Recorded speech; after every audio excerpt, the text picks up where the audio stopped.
Hello there. First of all, I want to say thank you very much for your purchase of the Predator creature baits, and I'm sure you will do really well on them, as I do and my friend. So I'm going to show you a video on how to rig these. You get two versions. So I have the 3.5 inch and the 2.5 inch.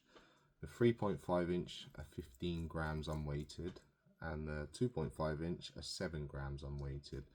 Don't know if you can see the difference in size, but there's quite a bit of difference in the size of them and the weight. So they both rig up exactly the same. So I'm going to show you how to rig the 3.5 inch version. So here's your hook, which is a twist lock hook, and the hook is 50mm in length, just in case you buy your own rigging. The split ring is 7mm, and the cheb is a 6 gram. So what you want to do is get your creature, and you want to go to the back end. If it's a bit untidy there, which most of them are clean when they're packaged, just chop it off and make it nice and clean like that. And you want to get your corkscrew hook, and the pin you want to put closer to the top and dead center. So you want to put that in, push it in, and twist the lure out onto the spring, and keep twisting it around till it gets quite close to the end of the spring. So you can see I've still got another twist to go, and then you want to go one more twist all the way around until the bottom of the hook lines up with the bottom of the lure, like so. So now we're ready to go through. You've got a back slot here, and you've got a small belly slit here. So what you're going to do is turn the lure upside down. The belly slit, right at the end of it, where the slit stops, is where your hook's going to go, dead center. And then it's going to come out right at the end of the top back split up towards the head. So that's where you want it to come out. So you want to bend the lure right over and push the hook in right at the end of that bottom slot. Push it down halfway, don't go right through. Turn the lure back over so it looks all bent up like that. Keep it bent. And then what you're doing is you're guiding the hook through the back end of that slot there, down the head end. So you're just going to look at it and pull it through like that. So you've got that dead center right at the back. So that's rigged. All you need to do now is push the lure up.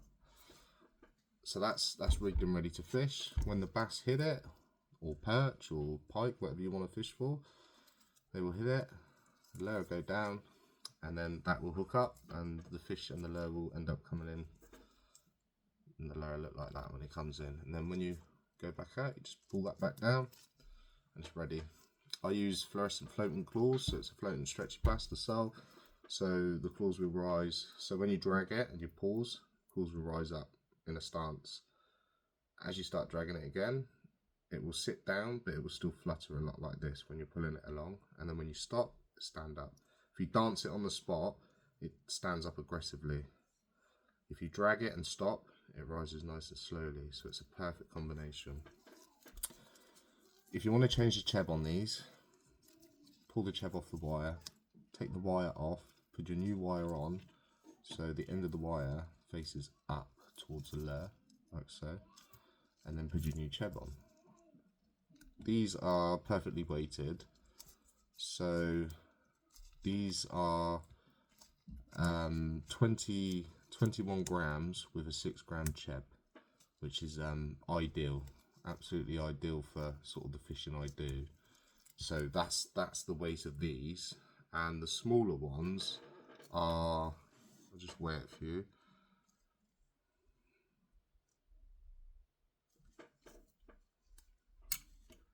£12 gram. So the 2.5 inch with a 6 gram cheb are 12 gram, and the 3.5 version of these are 21 gram with the cheb, which I find a very good weight. So that's how you rig them. And now you can add rattles to the claws. You can only add rattles to the claws of the 3.5 inch version because the claws are bigger. The 2.5 inch, you can't add rattles to the claws. The claws are too small to accommodate a rattle, and you'll tear the claws. So with the smaller ones, you want to add the rattle where the hook comes out. You want to push it behind it, and you want to push the rattle into the head end. So I'll quickly show you that. So you've got the 2.5 inch and you're putting the rattle in there. So you're going to get the pointed end of the rattle and you're going to push it in the cavity in the back slit, like so. Bend it down and push that in, and push it down, and then once it's in, just squeeze the head in and it'll find a cavity and sit inside the head, and then you can hear it. Not as effective as putting them in the claws of the 3.5 inch, because obviously the claws are moving a lot more, but they're still highly effective. On that drag it's going to rattle.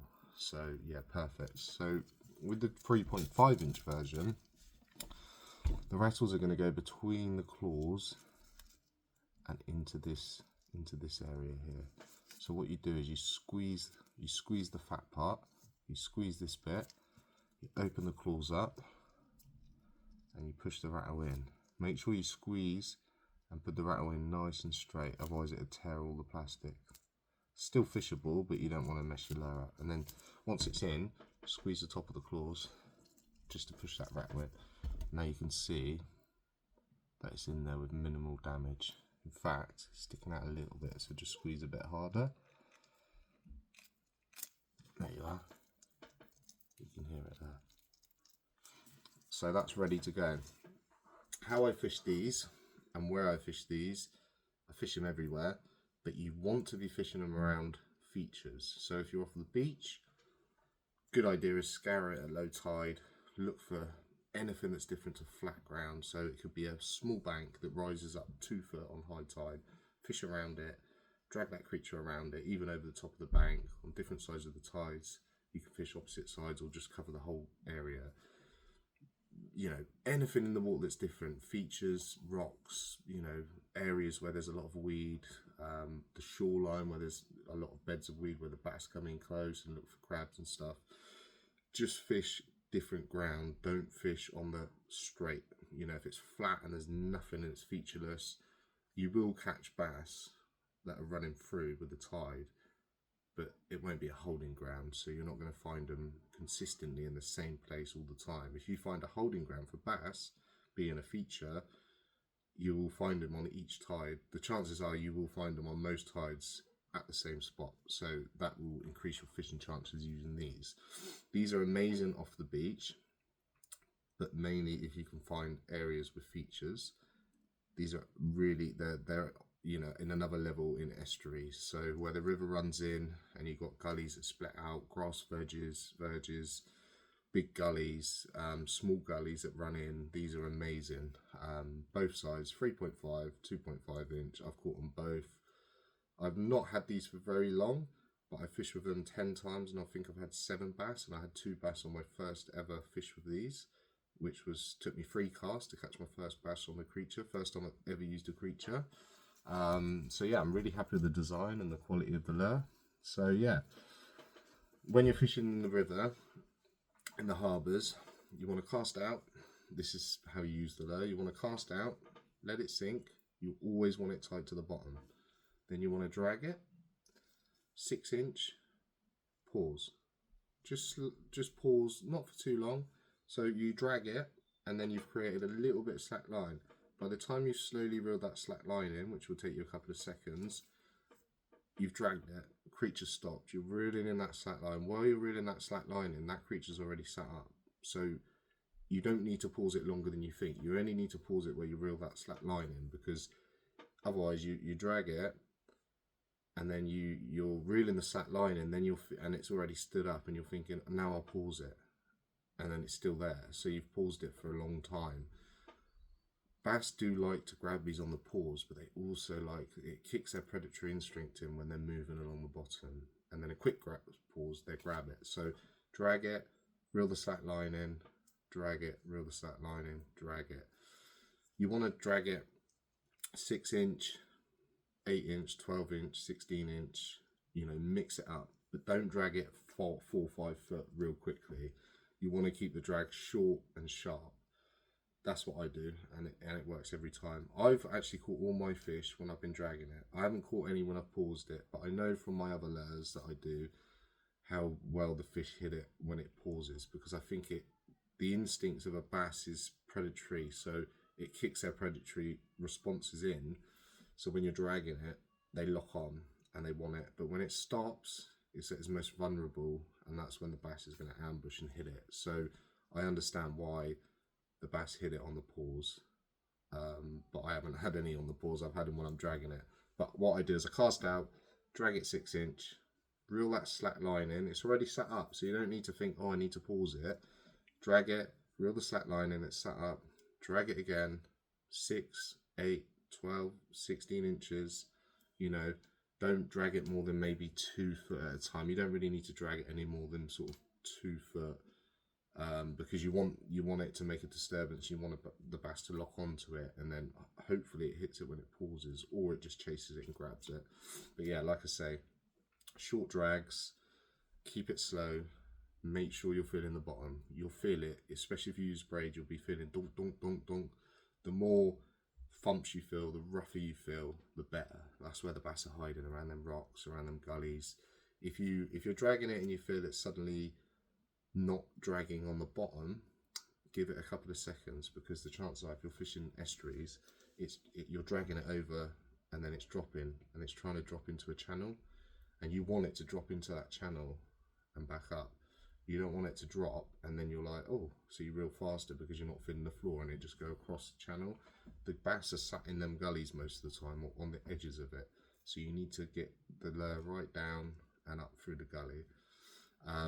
They're really effective. We've had a lot of bass on them, and I've only had them, well, I've had 7 bass on them. I've only had them a couple of months. I've only fished with them 10 times, so they're going to be a great lure. If you're fishing off the beach, you can up your cheb. I normally do. I normally go with a 10 gram or a 12 gram.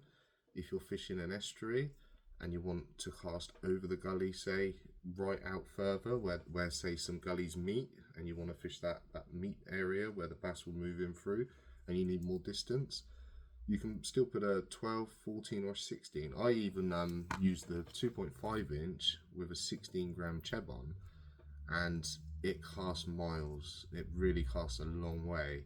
And I had a nice bass on the Angry Orange I do, and that was a really heavy cheb weight, because I was trying to get the distance. It's not always about distance, but if you're fishing a low tide that's moving in, you need to cover different areas. So sometimes you do need to cover further gullies or further areas out far. And with the 6 gram cheb, you do get distance, but you don't get the distance a 14 gram or a 12 gram would do for you. So I would, if you want distance, I would definitely think about using a 12, possibly a 16 gram. Good thing is about using these is when you're fishing in the wind and you're struggling with other lures, put a 16 gram cheb on these, smash them out, keep that rod tip low, and you can fish in any sort of weather. The reason I do the fluorescent claws is because I believe you got the contrast of the solid colour, and then as it pauses and rises, you've got them fluorescent claws. And I catch a lot of fish on fluorescent colour and bright colours, so you got the best of both worlds. You know, you've got sound, sight, attraction, and you've got that high UV fluorescent claws with the rattles in. It's a killer lure.